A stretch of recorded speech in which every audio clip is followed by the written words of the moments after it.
The Return of Sherlock Holmes by Sir Arthur Conan Doyle. 5. The Adventure of the Priory School.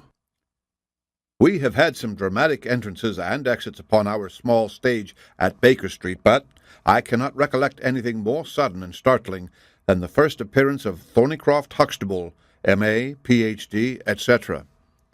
His card, which seemed too small to carry the weight of his academic distinctions, preceded him by a few seconds, and then he entered himself, so large, so pompous, and so dignified, that he was the very embodiment of self-possession and solidity. And yet his first action, when the door had closed behind him, was to stagger against the table, whence he slipped down upon the floor, and there was that majestic figure, prostrate and insensible upon our bearskin hearthrug.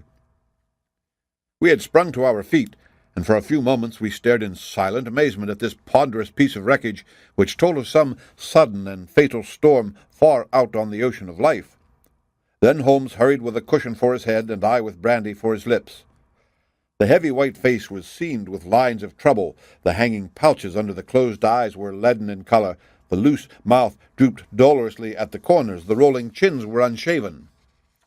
Collar and shirt bore the grime of a long journey, and the hair bristled unkempt from the well-shaped head. It was a sorely stricken man who lay before us. "What is it, Watson?" asked Holmes. "Absolute exhaustion. Possibly mere hunger and fatigue," said I, with my finger on the thready pulse where the stream of life trickled thin and small. "Return ticket from Mackleton in the north of England," said Holmes, drawing it from the watch-pocket. "It is not 12 o'clock yet. He has certainly been an early starter." The puckered eyelids had begun to quiver, and now a pair of vacant gray eyes looked up at us. An instant later the man had scrambled onto his feet, his face crimson with shame. "Forgive this weakness, Mr. Holmes. I have been a little overwrought. Thank you. If I might have a glass of milk and a biscuit. I have no doubt that I should be better. I came personally, Mr. Holmes, in order to ensure that you would return with me. I feared that no telegram would convince you of the absolute urgency of the case. When you are quite restored—" "I am quite well again. I cannot imagine how I came to be so weak. I wish you, Mr. Holmes, to come to Mackleton with me by the next train." My friend shook his head. "My colleague, Dr. Watson, could tell you that we are very busy at present. I am retained in this case of the Ferrers' documents, and the Abergavenny murder is coming up for trial. Only a very important issue could call me from London at present." "Important?" Our visitor threw up his hands. "Have you heard nothing of the abduction of the only son of the Duke of Holderness?" "What? The late cabinet minister?" "Exactly. We had tried to keep it out of the papers, but there was some rumor in the Globe last night. I thought it might have reached your ears." Holmes shot out his long, thin arm and picked out volume H in his encyclopedia of reference. "Holderness, 6th Duke, K.G., P.C., half the alphabet. Baron Beverley, Earl of Carston. Dear me, what a list. Lord Lieutenant of Hallamshire since 1900. Married Edith, daughter of Sir Charles Appledore, 1888. Heir and only child, Lord Saltire. Owns about 250,000 acres, minerals in Lancashire and Wales. Address, Carlton House Terrace, Holderness Hall, Hallamshire. Carston Castle, Bangor, Wales. Lord of the Admiralty, 1872. Chief Secretary of State for— Well, this man is certainly one of the greatest subjects of the Crown." "The greatest, and perhaps the wealthiest. I am aware, Mr. Holmes, that you take a very high line in professional matters, and that you are prepared to work for the work's sake. I may tell you, however, that His Grace has already intimated that a cheque for £5,000 will be handed over to the person who can tell him where his son is, and another 1,000 to him who can name the man or men who have taken him." "It is a princely offer," said Holmes. "Watson, I think that we shall accompany Dr. Huxtable back to the north of England. And now, Dr. Huxtable, when you have consumed that milk, you will kindly tell me what has happened, when it happened, how it happened, and finally, what Dr. Thornycroft Huxtable of the Priory School near Mackleton has to do with the matter, and why he comes 3 days after an event. The state of your chin gives the date to ask for my humble services." Our visitor had consumed his milk and biscuits. The light had come back to his eyes and the color to his cheeks as he set himself with great vigor and lucidity to explain the situation. I must inform you, gentlemen, that the Priory is a preparatory school of which I am the founder and principal. Huxtable's sidelight on Horace may possibly recall my name to your memories. Well, the Priory is, without exception, the best and most select preparatory school in England. Lord Leverstoke, the Earl of Blackwater, Sir Cathcart Soames, they all have entrusted their sons to me. But I felt that my school had reached its zenith when, 3 weeks ago, the Duke of Holderness sent Mr. James Wilder, his secretary, with the intimation that young Lord Saltire, 10 years old, his only son and heir, was about to be committed to my charge. Little did I think that this would be the prelude to the most crushing misfortune of my life. On May 1st the boy arrived, that being the beginning of the summer term. He was a charming youth, and he soon fell into our ways. I may tell you, I trust that I am not indiscreet, but half-confidences are absurd in such a case, that he was not entirely happy at home. It is an open secret that the Duke's married life had not been a peaceful one, and the matter had ended in a separation by mutual consent, the Duchess taking up her residence in the south of France. This had occurred very shortly before, and the boy's sympathies are known to have been strongly with his mother. He moped after her departure from Holderness Hall, and it was for this reason that the Duke desired to send him to my establishment. In a fortnight the boy was quite at home with us, and was apparently absolutely happy. He was last seen on the night of May 13th, that is, the night of last Monday. His room was on the second floor, and was approached through another larger room in which 2 boys were sleeping. These boys saw and heard nothing, so that it is certain that young Saltire did not pass out that way. His window was open, and that is a stout ivy plant leading to the ground. We could trace no footmarks below, but it is sure that this is the only possible exit. His absence was discovered at 7 o'clock on Tuesday morning. His bed had been slept in. He had dressed himself fully before going off in his usual school suit of black Eton jacket and dark grey trousers. There were no signs that anyone had entered the room, and it is quite certain that anything in the nature of cries or a struggle would have been heard, since Caunter, the elder boy in the inner room, is a very light sleeper. When Lord Saltire's disappearance was discovered, I at once called a roll of the whole establishment, boys, masters, and servants. It was then that we ascertained that Lord Saltire had not been alone in his flight. Heidegger, the German master, was missing. His room was on the second floor at the farther end of the building, facing the same way as Lord Saltire's. His bed had also been slept in, but he had apparently gone away partly dressed, since his shirt and socks were lying on the floor. He had undoubtedly let himself down by the ivy, for we could see the marks of his feet where he had landed on the lawn. His bicycle was kept in a small shed beside this lawn, and it also was gone. He had been with me for 2 years, and came with the best references, but he was a silent, morose man, not very popular either with the masters or boys. No trace could be found of the fugitives, and now on Thursday morning we are as ignorant as we were on Tuesday. Inquiry was, of course, made at once at Holderness Hall. It is only a few miles away, and we imagined that in some sudden attack of homesickness he had gone back to his father, but nothing had been heard of him. The Duke is greatly agitated, and as to me, well, you have seen yourselves the state of nervous prostration to which the suspense and the responsibility have reduced me. Mr. Holmes, if ever you put forward your full powers, I implore you to do so now, for never in your life could you have a case which is more worthy of them." Sherlock Holmes had listened with the utmost intentness to the statement of the unhappy schoolmaster. His drawn brows and the deep furrow between them showed that he needed no exhortation to concentrate all his attention upon a problem which, apart from the tremendous interest involved, must appeal so directly to his love of the complex and the unusual. He now drew out his notebook and jotted down 1 or 2 memoranda. "You have been very remiss in not coming to me sooner," said he, severely. "You start me on my investigation with a very serious handicap. It is inconceivable, for example, that this ivy and this lawn would have yielded nothing to an expert observer. I am not to blame, Mr. Holmes. His Grace was extremely desirous to avoid all public scandal.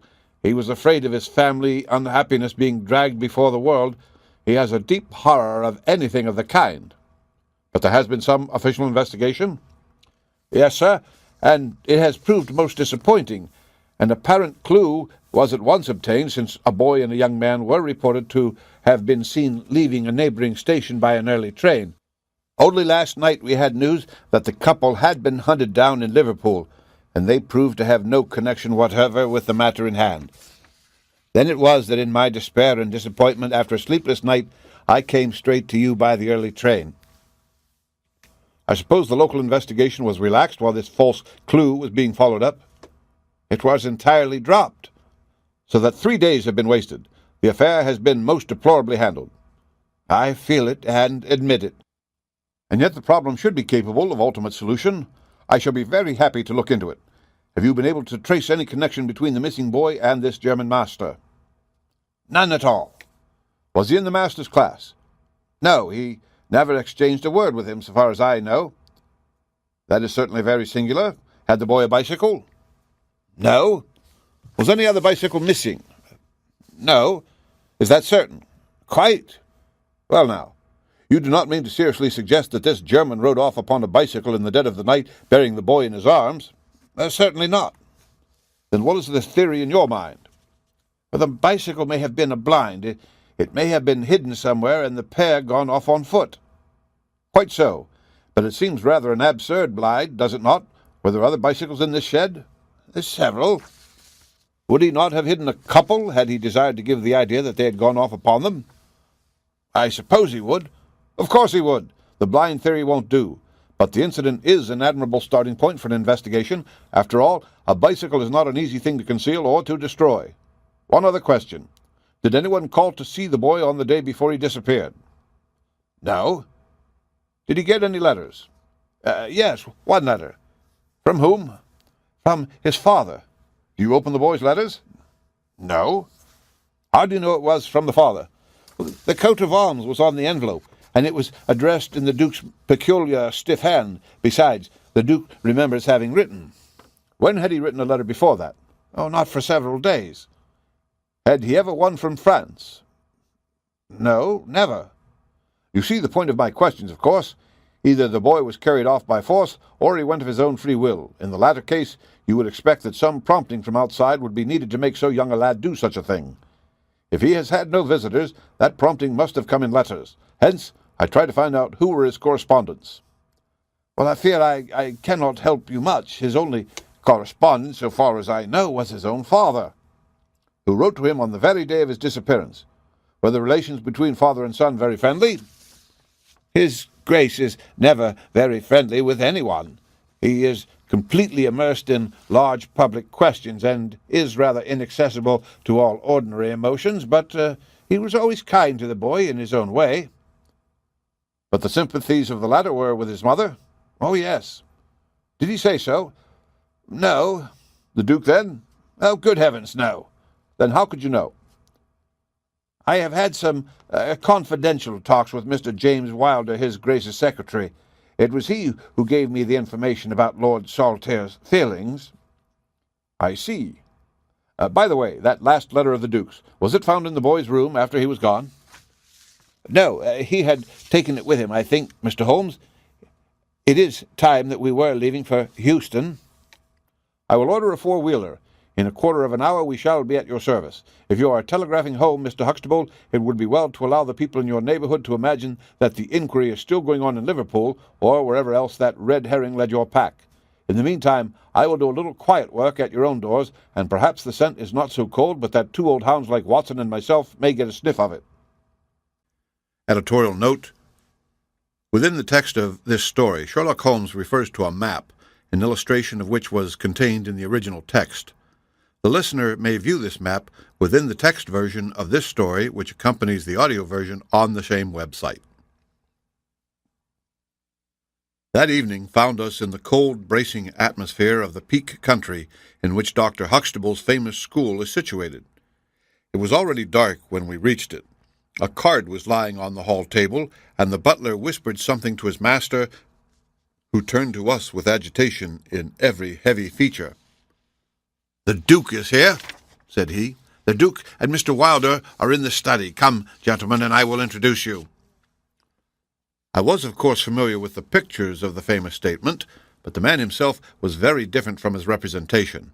He was a tall and stately person, scrupulously dressed, with a drawn, thin face and a nose which was grotesquely curved and long. His complexion was of a dead pallor, which was more startling by contrast with a long, dwindling beard of vivid red, which flowed down over his white waistcoat, with his watch-chain gleaming through its fringe. Such was the stately presence who looked stonily at us from the centre of Dr. Huxtable's hearthrug. Beside him stood a very young man, whom I understood to be Wilder, the private secretary. He was small, nervous, alert, with intelligent light blue eyes and mobile features. It was he who at once, in an incisive and positive tone, opened the conversation. "I called this morning, Dr. Huxtable, too late to prevent you from starting for London. I learned that your object was to invite Mr. Sherlock Holmes to undertake the conduct of this case. His Grace is surprised, Dr. Huxtable, that you should have taken such a step without consulting him." "When I learned that the police had failed—" "His Grace is by no means convinced that the police have failed." "But surely, Mr. Wilder—" "You are well aware, Dr. Huxtable, that His Grace is particularly anxious to avoid all public scandal. He prefers to take as few people as possible into his confidence."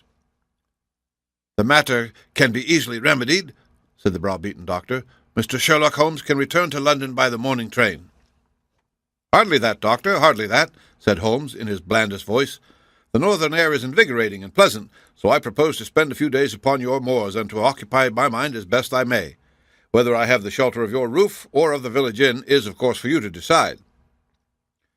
I could see that the unfortunate doctor was in the last stage of indecision, from which he was rescued by the deep, sonorous voice of the red-bearded duke, which boomed out like a dinner gong.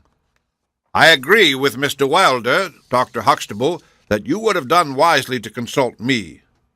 But since Mr. Holmes has already been taken into your confidence, it would indeed be absurd that we should not avail ourselves of his services. Far from going to the inn, Mr. Holmes, I should be pleased if you would come and stay with me at Holderness Hall." "I thank you, Grace. For the purposes of my investigation, I think that it would be wiser for me to remain at the scene of the mystery." "Just as you like, Mr. Holmes. Any information which Mr. Wilder or I can give you is, of course, at your disposal."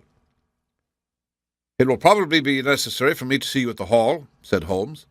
"I would only ask you now, sir, whether you have formed any explanation in your own mind as to the mysterious disappearance of your son." "No, sir, I have not." "Excuse me if I allude to that which is painful to you, but I have no alternative. Do you think that the Duchess had anything to do with this matter?" The great minister showed perceptible hesitation. "I do not think so," he said at last. "The most other obvious explanation is that the child has been kidnapped for the purpose of levying ransom. You have not had any demand of the sort?" "No, sir." "One more question, your Grace. I understand that you wrote to your son upon the day when this incident occurred." "No, I wrote upon the day before." "Exactly, but he received it on that day." "Yes." "Was there anything in your letter which might have unbalanced him or induced him to take such a step?" "No, sir, certainly not." "Did you post that letter yourself?" The nobleman's reply was interrupted by his secretary, who broke in with some heat. "His Grace is not in the habit of posting letters himself," said he. "This letter was laid with others upon the study table, and I myself put them in the post-bag." "You are sure this one was among them?" "Yes, I observed it." "How many letters did your Grace write that day?" 20 or 30. I have a large correspondence." "But surely this is somewhat irrelevant." "Not entirely," said Holmes. "For my own part," the Duke continued, "I have advised the police to turn their attention to the south of France. I have already said that I do not believe that the Duchess would encourage so monstrous an action. But the lad had the most wrong-headed opinions, and it is possible that he may have fled to her, aided and abetted by this German. I think, Dr. Huxtable, that we will now return to the hall." I could see that there were other questions which Holmes would have wished to put, but the nobleman's abrupt manner showed that the interview was at an end. It was evident that to his intensely aristocratic nature, this discussion of his intimate family affairs with a stranger was most aberrant, and that he feared lest every fresh question would throw a fiercer light into the discreetly shadowed corners of his ducal history. When the nobleman and his secretary had left, My friend flung himself at once with characteristic eagerness into the investigation. The boy's chamber was carefully examined and yielded nothing save the absolute conviction that it was only through the window that he could have escaped. The German master's room and effects gave no further clue. In his case, a trailer of ivy had given way under his weight, and we saw by the light of a lantern the mark on the lawn where his heels had come down. That one dint in the short green grass was the only material witness left of this inexplicable nocturnal flight. Sherlock Holmes left the house alone, and only returned after 11. He had obtained a large ordnance map of the neighborhood, and this he brought into my room, where he laid it out on the bed, and, having balanced the lamp in the middle of it, he began to smoke over it, and occasionally to point out objects of interest with the reeking amber of his pipe. "This case grows upon me, Watson," said he. "There are decidedly some points of interest in connection with it.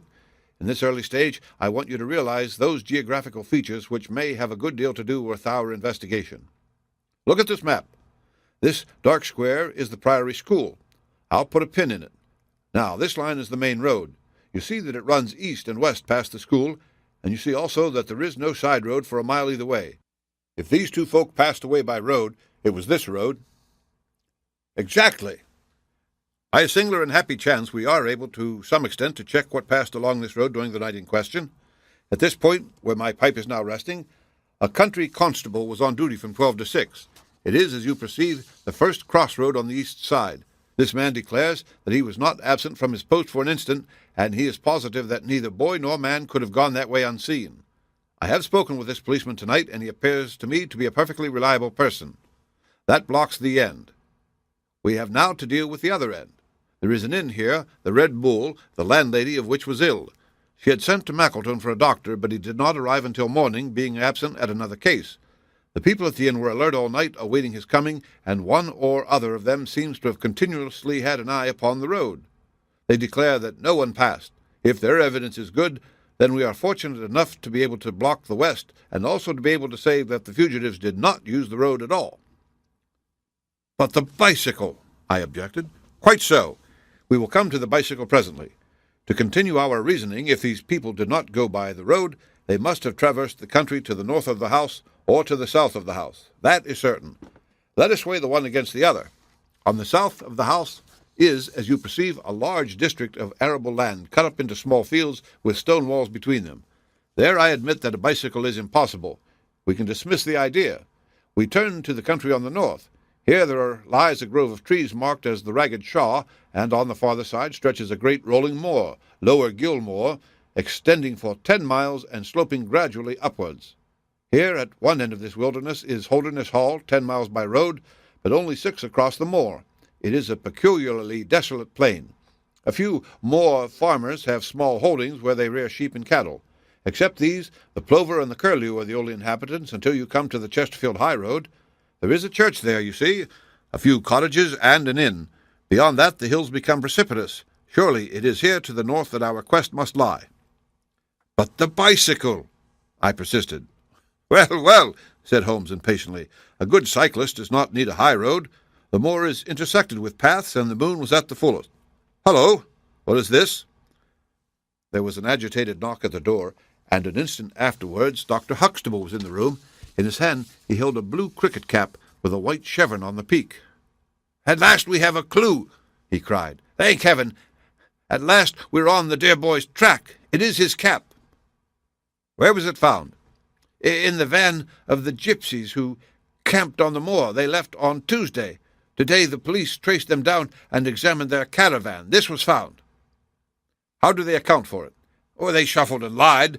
Said that they found it on the moor on Tuesday morning. They know where he is, the rascals. Thank goodness, they are all safe under lock and key. Either the fear of the law or the Duke's purse will certainly get out of them all that they know." "So far, so good," said Holmes, when the doctor had at last left the room.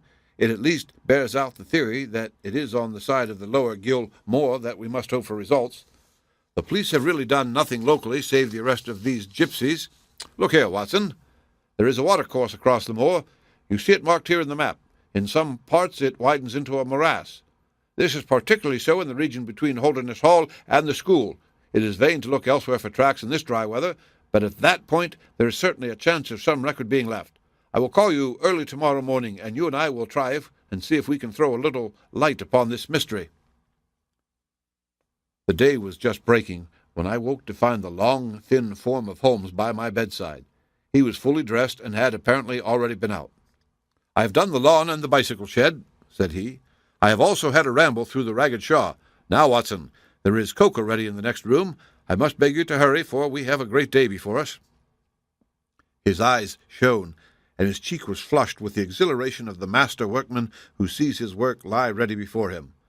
A very different Holmes, this active, alert man, from the introspective and pallid dreamer of Baker Street.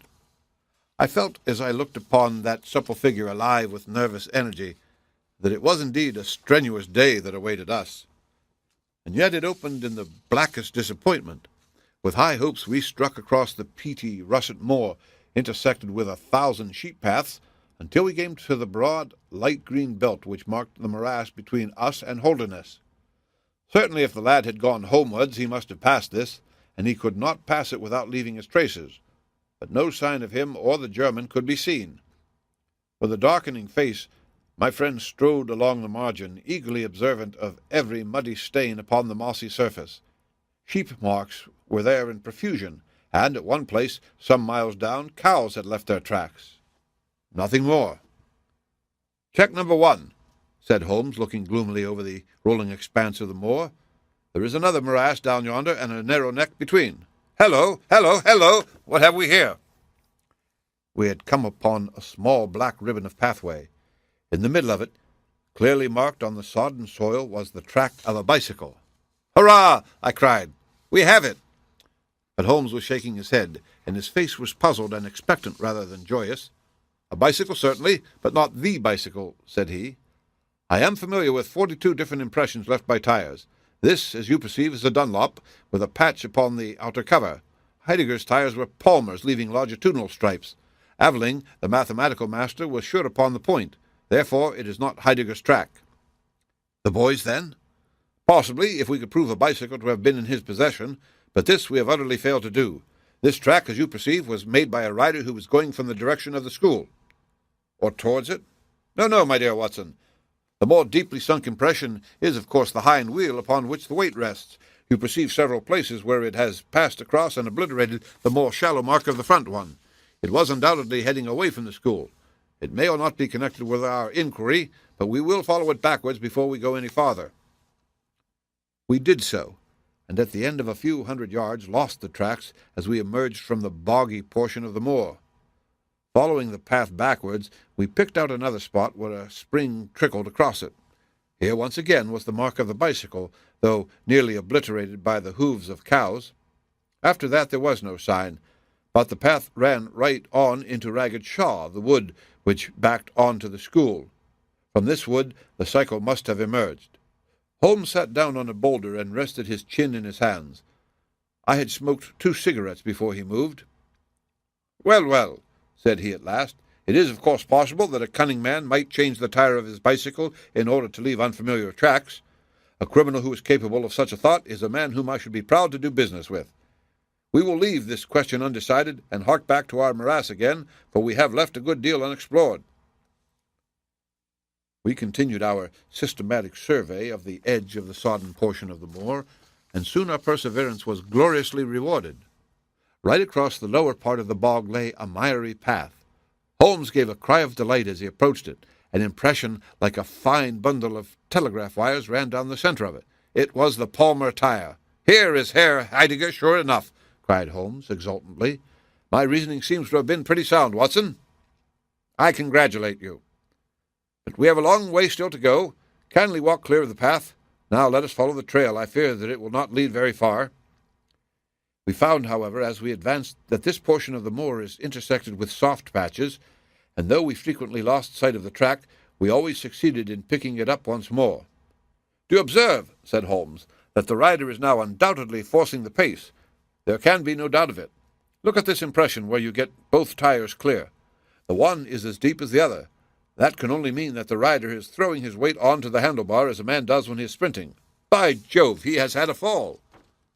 There was a broad, irregular smudge covering some yards of the track.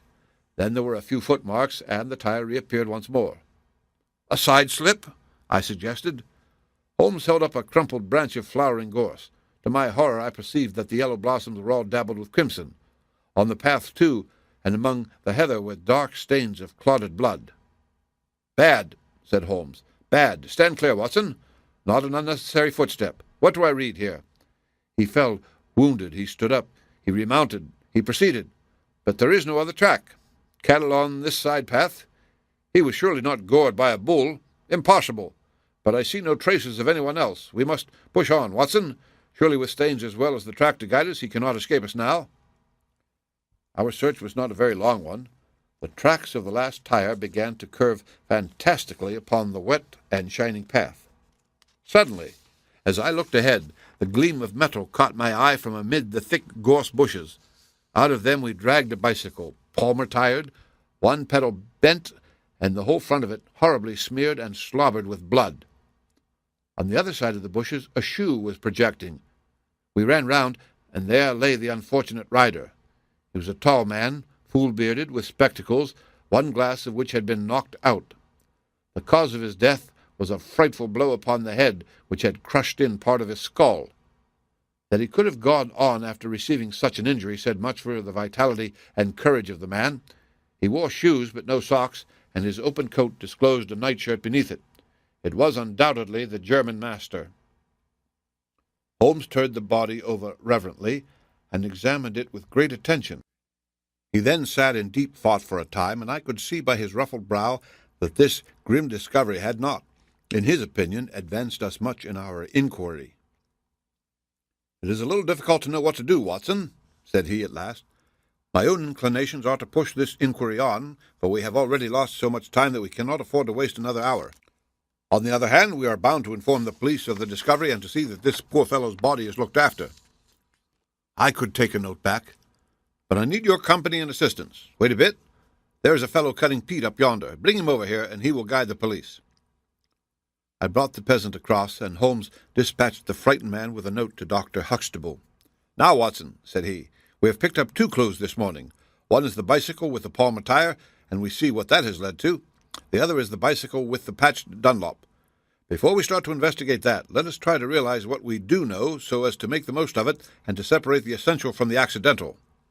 First of all, I wish to impress upon you that the boy certainly left of his own free will. He got down from his window and he went off, either alone or with someone, that is sure." I assented. "Well now, let us turn to this unfortunate German master. The boy was fully dressed when he fled. Therefore he foresaw what he would do. But the German went out without his socks. He certainly acted on very short notice." "Undoubtedly." "Why did he go? Because from his bedroom window he saw the flight of the boy. Because he wished to overtake him and bring him back, he seized his bicycle, pursued the lad, and in pursuing him met his death." "So it would seem. Now I come to the critical part of my argument. The natural action of a man in pursuing a little boy would be to run after him. He would know that he could overtake him. But the German does not do so. He turns to his bicycle. I am told that he was an excellent cyclist. He would not do this if he did not see that the boy had some swift means of escape. The other bicycle. Let us continue our reconstruction. He meets his death 5 miles from the school, not by a bullet, mark you, which even a lad might conceivably discharge, but by a savage blow dealt by a vigorous arm. The lad then had a companion in his flight, and the flight was a swift one, since it took 5 miles before an expert cyclist could overtake them. Yet we survey the ground around the scene of the tragedy. What do we find? A few cattle tracks, nothing more. I took a wide sweep round, and there is no path within 50 yards. Another cyclist could have found nothing to do with the actual murder, nor were there any human footmarks. "Holmes," I cried, "this is impossible." "Admirable," he said, "a most illuminating remark. It is impossible, as I stated, and therefore I must in some respects have stated it wrong. Yet you saw for yourself. Can you suggest any fallacy?" "He could not have fractured his skull in a fall? In a morass, Watson? I am at my wit's end." "Tut, tut! We have solved some worse problems. At least we have plenty of material, if we can only use it. Come, then, and having exhausted the palmer, let us see what the Dunlop with the patched cover has to offer us." We picked up the track and followed it onwards for some distance, but soon the moor rose into a long, heather-tufted curve, and we left the watercourse behind us. No further help from tracks could be hoped for. At the spot where we saw the last of the Dunlop tire, it might equally have led to Holderness Hall, the stately towers of which rose some miles to our left, or to a low grey village which lay in front of us and marked the position of the Chesterfield high road. As we approached the forbidding and squalid inn, with the sign of a gamecock above the door, Holmes gave a sudden groan and clutched me by the shoulder to save himself from falling. He had had one of those violent strains of the ankle which leave a man helpless. With difficulty he limped up to the door, where a squat, dark, elderly man was smoking a black clay pipe. "How are you, Mr. Reuben Hayes?" said Holmes. "Who are you, and how do you get my name so pat?" the countryman answered, with a suspicious flash of a pair of cunning eyes. "Well, it's printed on the board above your head. It's easy to see a man who is master of his own house. I suppose you haven't such a thing as a carriage in your stables?" "No, I have not. I can hardly put my foot to the ground." "Don't put it to the ground." "But I can't walk." "Well, then, hop." Mr. Reuben Hayes's manner was far from gracious, but Holmes took it with admirable good humor. "Look here, my man," said he. "This is really rather an awkward fix for me. I don't mind how I get on." "Neither do I," said the morose landlord. "The matter is very important. I would offer you a sovereign for the use of a bicycle." The landlord picked up his ears. "Where do you want to go?" "To Holderness Hall." "Palace of the Duke, I suppose," said the landlord, surveying our mud-stained garments with ironical eyes. Holmes laughed good-naturedly. "He'll be glad to see us, anyhow."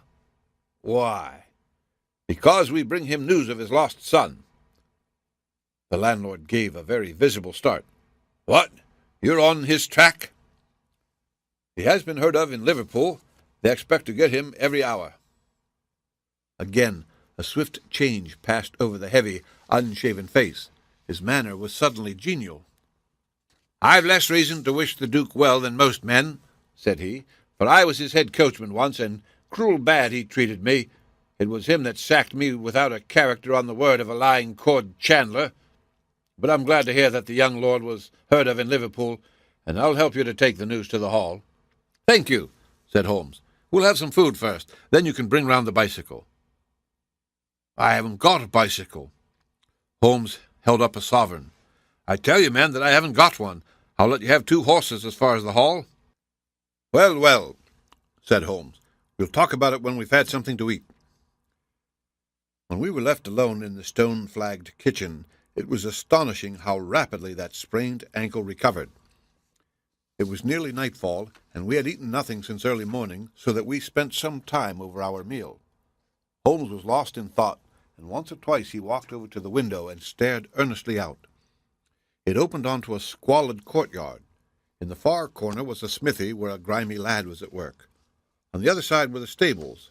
Holmes had sat down again after one of these excursions, when he suddenly sprang out of his chair with a loud exclamation. "By heaven, Watson, I believe that I've got it!"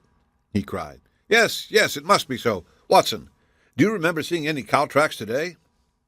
"Yes, several." "Where?" "Well, everywhere. They were at the morass, and again on the path, and again near where poor Heidegger met his death." "Exactly. Well, now, Watson, how many cows did you see on the moor?" "I don't remember seeing any." "Strange, Watson, that we should see tracks all along our line, but never a cow on the whole moor. Very strange, Watson, eh?" "Oh, yes, it is strange. Now, Watson, make an effort. Throw your mind back. Can you see those tracks upon the path?" "Yes, I can." "Can you recall that the tracks were sometimes like that, Watson?" And he arranged a number of breadcrumbs in this fashion, and sometimes like this, and he arranged some more, and occasionally like this, and he continued his arrangement of breadcrumbs. "Can you remember that?" "No, I cannot." "But I can. I could swear to it. However, we will go back at our leisure and verify it. What a blind beetle I have been not to draw my conclusion." "And what is your conclusion?" "Only that it is a remarkable cow which walks, canters, and gallops. By George, Watson, it was no brain of a country publican that thought out such a blind as that. The coast seems to be clear, save for that lad in the smithy. Let us slip out and see what we can see." There were 2 rough-haired, unkempt horses in the tumble-down stable. Holmes raised the hind leg of one of them and laughed aloud. Old shoes, but newly shod. Old shoes, but new nails. This case deserves to be a classic. Let us go across to the smithy." The lad continued his work without regarding us. I saw Holmes' eye darting to the right and left among the litter of iron and wood which was scattered about the floor. Suddenly, however, we heard a step behind us, and there was the landlord, his heavy eyebrows drawn over his savage eyes, his swarthy features convulsed with passion. He held a short, metal-headed stick in his hand, and he advanced in so menacing a fashion that I was right glad to feel the revolver in my pocket. "You infernal spies!" the man cried. "What are you doing here?" "Why, Mr. Reuben Hayes," said Holmes coolly, "one might think that you were afraid of our finding something out." The man mastered himself with a violent effort, and his grim mouth loosened into a false laugh which was more menacing than his frown. "You're welcome to all you can find out in my smithy," said he. "But look here, mister, I don't care for folk poking about my place without my leave, so the sooner you pay your score and get out of this, the better I shall be pleased." "All right, Mr. Hayes, no harm meant," said Holmes. "We have been looking at your horses, but I think I'll walk after all. It's not far, I believe." "Not more than 2 miles to the hall gates. That's the road to the left." He watched us with sullen eyes until we had left his premises. We did not go very far along the road, for Holmes stopped the instant that the curve hid us from the landlord's view. "We were warm, as the children say, at that inn," said he. "I seem to grow colder every step that I take away from it. No, I can't possibly leave it." "I am convinced," said I, "that this Reuben Hayes knows all about it. A more self-evident villain I never saw." "Oh, he impressed you in that way, did he? There are the horses there in the smithy. Yes, it is an interesting place, this Fighting Cock. I think we shall have another look at it in an unobtrusive way." A long, sloping hillside dotted with grey limestone boulders stretched behind us. We had turned off the road and were making our way up the hill, when, looking in the direction of Holderness Hall, I saw a cyclist coming swiftly along. "Get down, Watson!" cried Holmes, with a heavy hand upon my shoulder. We had hardly sunk from view when the man flew past us on the road. Amid a rolling cloud of dust, I caught a glimpse of a pale, agitated face, a face with horror in every lineament, the mouth open, the eyes staring wildly in front. It was like some strange caricature of the dapper James Wilder whom we had seen the night before. "The Duke's secretary!" cried Holmes. "Come, Watson, let us see what he does." We scrambled from rock to rock until in a few moments we had made our way to a point from which we could see the front door of the inn. Wilder's bicycle was leaning against the wall beside it. No one was moving about the house, nor could we catch a glimpse of any faces at the windows. Slowly the twilight crept down as the sun sank behind the high towers of Holderness Hall. Then, in the gloom, we saw the 2 side lamps of a trap light up in the stable-yard of the inn, and shortly afterwards heard the rattle of hoofs as it wheeled out into the road and tore off at a furious pace in the direction of Chesterfield. "What do you make of that, Watson?"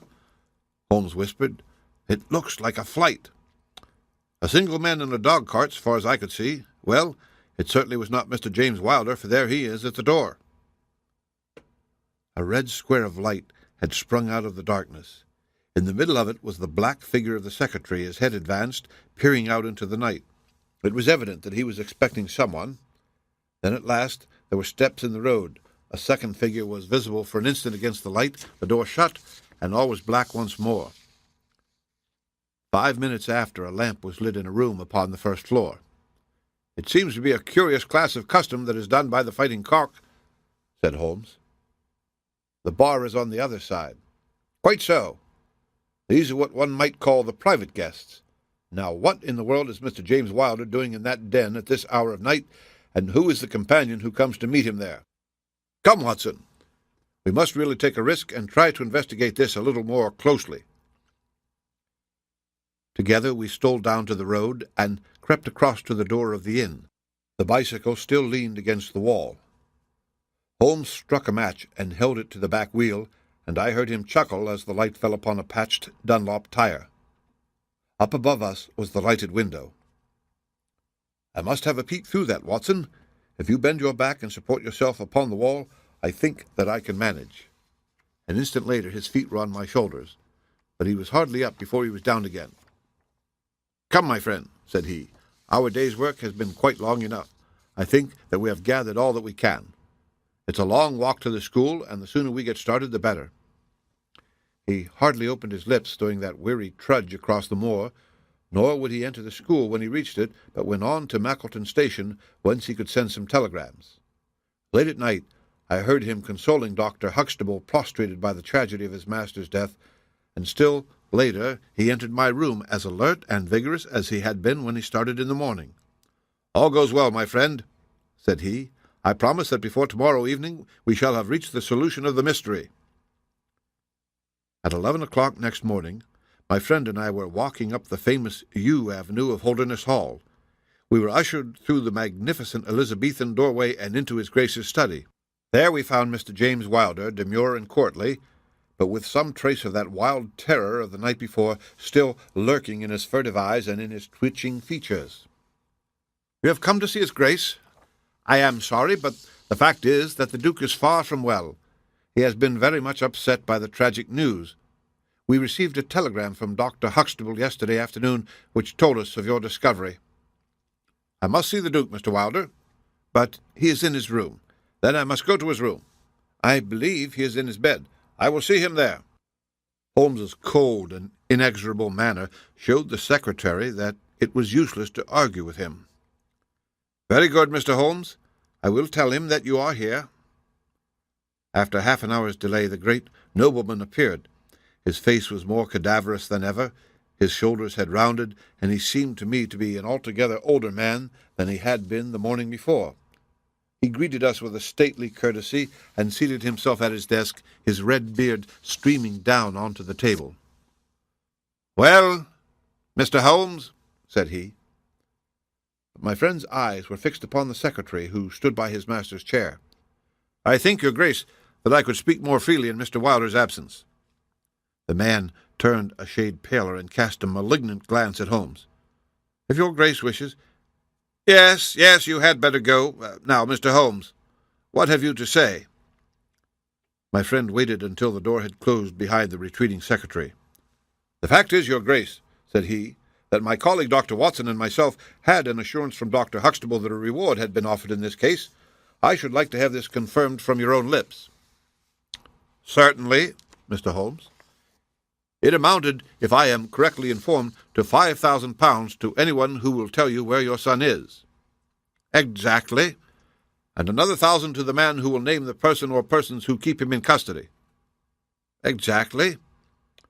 "Under the latter heading is included, no doubt, not only those who may have taken him away, but also those who conspire to keep him in his present position." Yes, cried the Duke impatiently. "If you do your work well, Mr. Sherlock Holmes, you will have no reason to complain of niggardly treatment." My friend rubbed his thin hands together with an appearance of avidity which was a surprise to me, who knew his frugal tastes. "I fancy that I see your Grace's cheque-book upon the table," said he. "I should be glad if you would make me out a cheque for £6,000. It would be as well, perhaps, for you to cross it. The Capital and Counties Bank, Oxford Street branch, are my agents." His Grace sat very stern and upright in his chair, and looked stonily at my friend. "Is this a joke, Mr. Holmes? It is hardly a subject for pleasantry." "Not at all, your Grace. I was never more earnest in my life." "What do you mean, then?" "I mean that I have earned the reward. I know where your son is, and I know some, at least, of those who are hiding him." The Duke's beard had turned more aggressively red than ever against his ghastly white face. "Where is he?" he gasped. "He is, or was last night, at the Fighting Cock Inn, about 2 miles from your park gate." The Duke fell back in his chair. "And whom do you accuse?" Sherlock Holmes' answer was an astounding one. He stepped swiftly forward and touched the Duke upon the shoulder. "I accuse you," said he, "and now, your Grace, I'll trouble you for that cheque."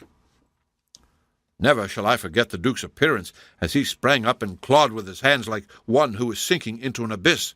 Then, with an extraordinary effort of aristocratic self-command, he sat down and sank his face in his hands. It was some minutes before he spoke. "How much do you know?" he asked at last, without raising his head. "I saw you together last night." "Does anyone else beside your friend know?" I have spoken to no one. The Duke took a pen in his quivering fingers and opened his checkbook. I shall be as good as my word, Mr. Holmes. I am about to write your check, however unwelcome the information which you have gained may be to me. When the offer was first made, I little thought the turn which events might take. But you and your friend are men of discretion, Mr. Holmes. I hardly understand, your Grace. I must put it plainly, Mr. Holmes. If only you two know of this incident, there is no reason why it should go any farther. I think £12,000 is the sum that I owe you, is it not? But Holmes smiled and shook his head. I fear, your Grace, that matters can hardly be arranged so easily. There is the death of this schoolmaster to be accounted for. But James knew nothing of that. You cannot hold him responsible for that. It was the work of this brutal ruffian whom he had the misfortune to employ. I must take the view, your Grace, that when a man embarks upon a crime, he is morally guilty of any other crime which may spring from it. Morally, Mr. Holmes, no doubt you are right, but surely not in the eyes of the law. A man cannot be condemned for a murder at which he was not present, and which he loathes and abhors as much as you do. The instant that he heard of it, he made a complete confession to me, so filled was he with horror and remorse. He lost not an hour in breaking entirely with the murderer. Oh, Mr. Holmes, you must save him, you must save him. I tell you that you must save him. The Duke had dropped the last attempt at self-command, and was pacing the room with a convulsed face, and with his clenched hands raving in the air. At last he mastered himself, and sat down once more at his desk. I appreciate your conduct in coming here before you spoke to anyone else, said he. At least we may take counsel how far we can minimize this hideous scandal. Exactly, said Holmes. I think, your Grace, that this can only be done by absolute and complete frankness between us. I am disposed to help your Grace to the best of my ability, but in order to do so I must understand to the last detail how the matter stands. I realize that your words applied to Mr. James Wilder, and that he is not the murderer. No, the murderer has escaped. Sherlock Holmes smiled demurely. Your Grace can hardly have heard of any small reputation which I possess, or you would not imagine that it is so easy to escape me. Mr. Reuben Hayes was arrested at Chesterfield on my information at 11 o'clock last night. I had a telegram from the head of the local police before I left the school this morning. The Duke leaned back in his chair and stared with amazement at my friend. You seem to have powers that are hardly human, said he. Sir Reuben Hayes is taken. I am right glad to hear it, if it will not react upon the fate of James. Your secretary? No, sir. My son. It was Holmes' turn to look astonished. I confess that this is entirely new to me, your Grace. I must beg you to be more explicit. I will conceal nothing from you. I agree with you that complete frankness, however painful it may be to me, is the best policy in this desperate situation to which James's folly and jealousy have reduced us. When I was a very young man, Mr. Holmes, I loved with such a love as comes only once in a lifetime. I offered the lady marriage, but she refused it on the grounds that such a match might mar my career. Had she lived, I would certainly never have married anyone else. She died and left this one child, whom for her sake I have cherished and cared for. I could not acknowledge the paternity to the world, but I gave him the best of educations, and since he came to manhood, I have kept him near my person. He surprised my secret, and has presumed ever since upon the claim which he has upon me, and upon his power of provoking a scandal which would be abhorrent to me. His presence had something to do with the unhappy issue of my marriage. Above all, he hated my young legitimate heir from the first with a persistent hatred. You may well ask me why, under these circumstances, I still kept James under my roof. I answer that it was because I could see his mother's face in his, and that for her dear sake there was no end to my long suffering. All her pretty ways, too.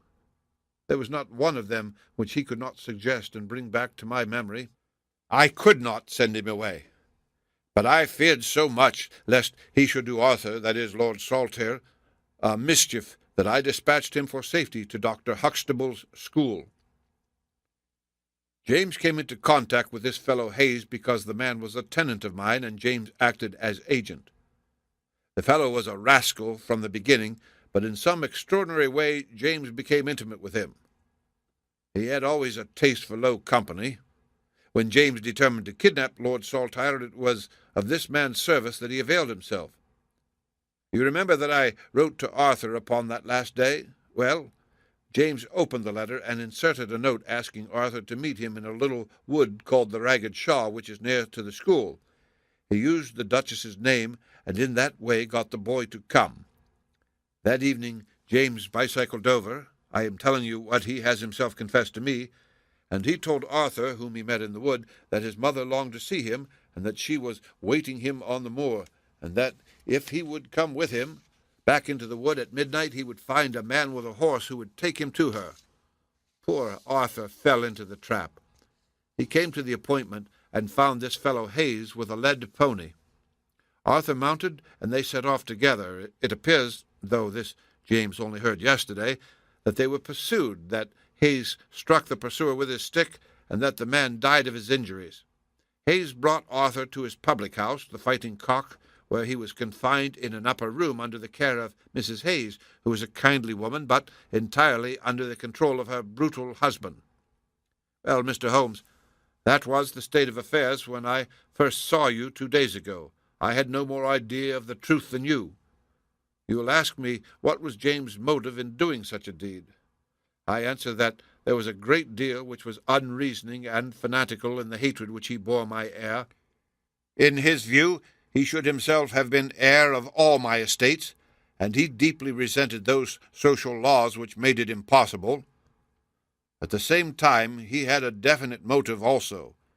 He was eager that I should break the entail, and he was of opinion that it lay in my power to do so. He intended to make a bargain with me, to restore Arthur if I would break the entail, and so make it possible for the estate to be left to him by will. He knew well that I should never willingly invoke the aid of the police against him. I say that he would have proposed such a bargain to me, but he did not actually do so, for events moved too quickly for him, and he had not time to put his plans into practice. What brought all his wicked scheme to wreck was your discovery of this man Heidegger's dead body. James was seized with horror at the news. It came to us yesterday as we sat together in this study. Dr. Huxtable had sent a telegram. James was so overwhelmed with grief and agitation that my suspicions, which had never been entirely absent, rose instantly to a certainty, and I taxed him with the deed. He made a complete voluntary confession. Then he implored me to keep his secret for 3 days longer so as to give his wretched accomplice a chance of saving his guilty life. I yielded, as I have always yielded, to his prayers, and instantly James hurried off to the Fighting Cock to warn Hayes and give him the means of flight. I could not go there by daylight without provoking comment, but as soon as night fell, I hurried off to see my dear Arthur. I found him safe and well, but horrified beyond expression by the dreadful deed he had witnessed.